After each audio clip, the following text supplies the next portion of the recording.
Hey everyone, welcome back to my channel. So guys, I know I've been away for quite a bit, but I couldn't not do a video about Ilia Topuria versus Charles Oliveira this weekend for UFC 317, and oh my gosh, I am so excited for this fight. So this fight is taking place in Las Vegas, and honestly, one thing I am so not looking forward to doing is having to stay up until 3 a.m. for the main card. I've been away recently and my sleep schedule is all over the place, so that means that the main event will be taking place sometime around 5 a.m. till 6 a.m. and I honestly think I am going to struggle so much to stay up for it.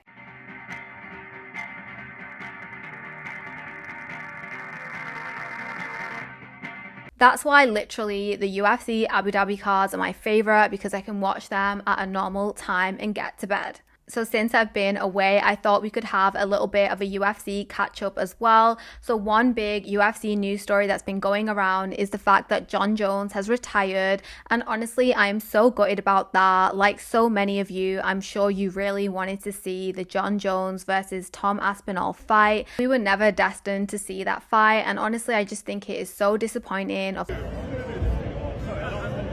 I really feel like all of the excitement for the UFC's heavyweight division has now just gone. Anyway, going back to the main event for this weekend, Ilia Topuria versus Charles Oliveira. I'm never so much of a big prediction person, but I might as well give a bit of a prediction for this event. So I really think that this fight between Ilia Topuria versus Charles Oliveira will go the distance. I think it will go the full 5 rounds. Ilia Topuria just has this like crazy magical manifestation power. So yeah, I do think that the Ilia Topuria versus Charles Oliveira fight will go the full 5 rounds and will probably end up in a decision win for Ilia Topuria. Like, do you remember when Ilia Topuria had in his Instagram bio that he was going to remain undefeated and he was going to become the next featherweight champion? And he literally was so confident in himself against someone like Volkanovski. But I really do think that at the time, Volkanovski really underestimated Ilia Topuria. Like when he did that whole old man dress up for the press conference, I just think it really backfired and wasn't the right mentality for him to go into this fight with. Like it just really didn't age well. Volkanovski got defeated in the 3rd round via a brutal knockout. Also, of course, I've been keeping up with my favorite YouTube series, UFC Embedded, and I honestly can't just help but feel a little bit worried for Charles Oliveira. I was watching the first few episodes, like 1, 2, and it really shows like Ilia Topuria like really getting his head in the game. He's like sparring with his sparring partner. He's in the octagon. He's literally in the sauna cutting weight. He is shadow boxing in the octagon. And then the episode cuts to Charles Oliveira and he's at home in Brazil, and he really has this beautiful home, and he seems to be really taking it easy. Like he's there with his family, feeding the kids, feeding his pets. So I'm just thinking, like, why are they not showing Ilia Topuria like in fight camp? Like, what is he doing for his final weeks? Obviously, I don't know exactly when these clips were filmed and cut and like put together, but like, why the hell is Charles Oliveira not in the octagon training and being serious about this? There was even a clip of Charles Oliveira doing his iconic hair bleach and getting his hair dyed. So yeah, I just want to see another clip in the UFC Embedded series this week of Charles Oliveira really training hard and getting in the right headspace for this fight, because I'm sure all of his fans really want to see him win. Even in the UFC countdown episode, it literally showed Ilia Topuria training at the National Institute for Athletes in Spain.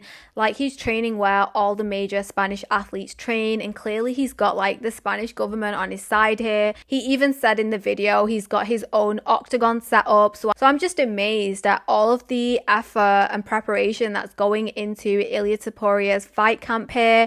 And meanwhile, we're seeing clips of Charles Oliveira literally just getting his hair dyed. Like, what is going on, Charles Oliveira? Seriously, why are you not training? So guys, what are your thoughts on this? Have you been keeping up with the UFC Embedded episodes?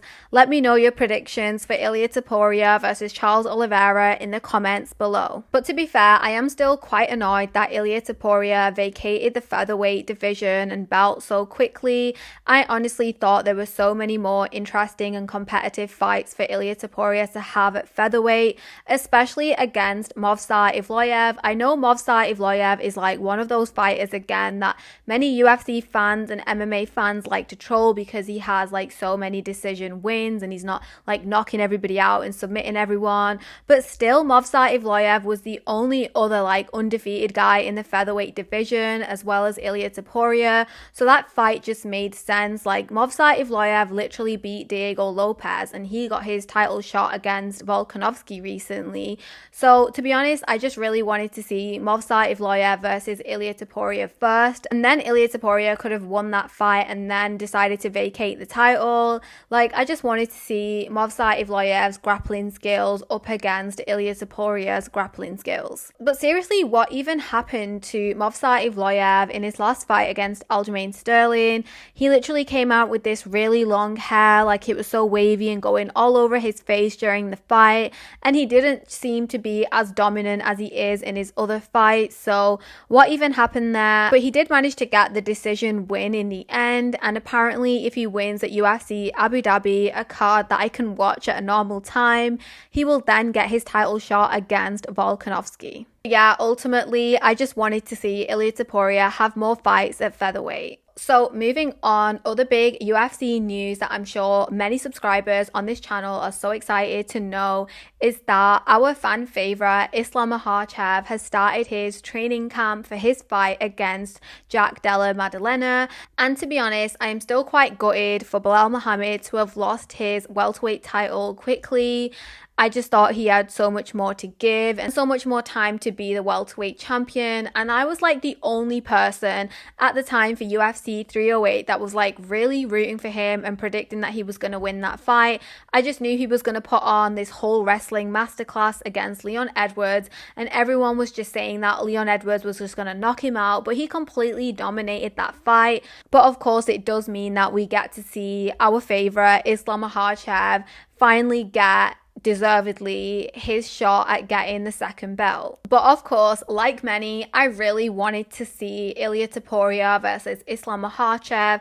I honestly thought that would have been such a big fight, and of course it can still be a huge fight, but really what is going to happen next and like how many more fights Islam Makhachev is going to have in his career is like a topic as well. Some people are saying that he will probably win this belt and retire, and then other people are saying that he still is going to do like 3 more fights and stay in the UFC for 3 more years. So like, I just really wanted to see Islam Makhachev stay as a lightweight champion for longer and simultaneously be the welterweight champion as well. Like, I really wanted him to have a picture where he's got both belts on his shoulders. Despite that disappointment, another new UFC update that has definitely got me smiling and excited is to learn that Arman Tsarukyan is the official backup fighter for Ilia Topuria versus Charles Oliveira.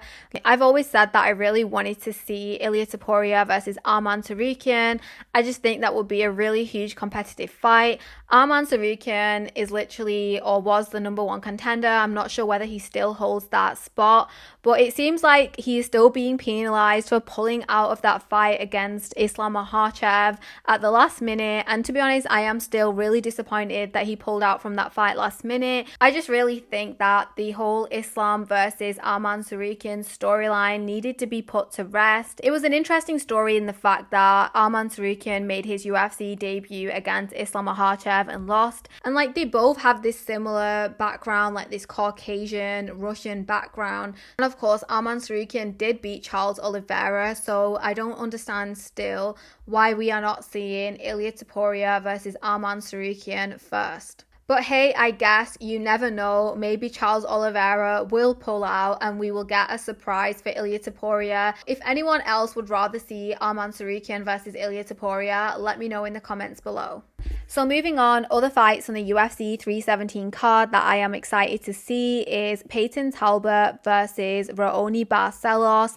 And the reason I'm excited to see Peyton Talbot back in the octagon is, if you remember back to January, he actually lost his fight and everybody was like going on this whole like, online tirade about how he's been fraud checked and he isn't a good fighter in the bantamweight division. Like, everyone expected him to like stay undefeated, and he was undefeated up until that point. But I just think it's great how Peyton Talbot is getting back into the octagon fairly quickly. Also, I think Peyton Talbot has like a really interesting story of like getting into MMA late. I know there are so many people out there, including myself, who wish they would have done like MMA sooner. And I just think it's incredible how when someone can get into a sport quite late in their life and hasn't just done it since they were a little kid and then managed to become so great at it. So yeah, I am excited to see Peyton Talbot make his UFC walkout at 3 a.m. on Sunday. Anyway, guys, I think that is enough talking from me. Let me know your thoughts in the comments below. Let me know which fights you're most excited to see on the UFC 317 card or upcoming in the future. And let me know about any other UFC updates that have caught your eye this week. So I hope you enjoyed this video. Please don't forget to share and like and subscribe to my channel.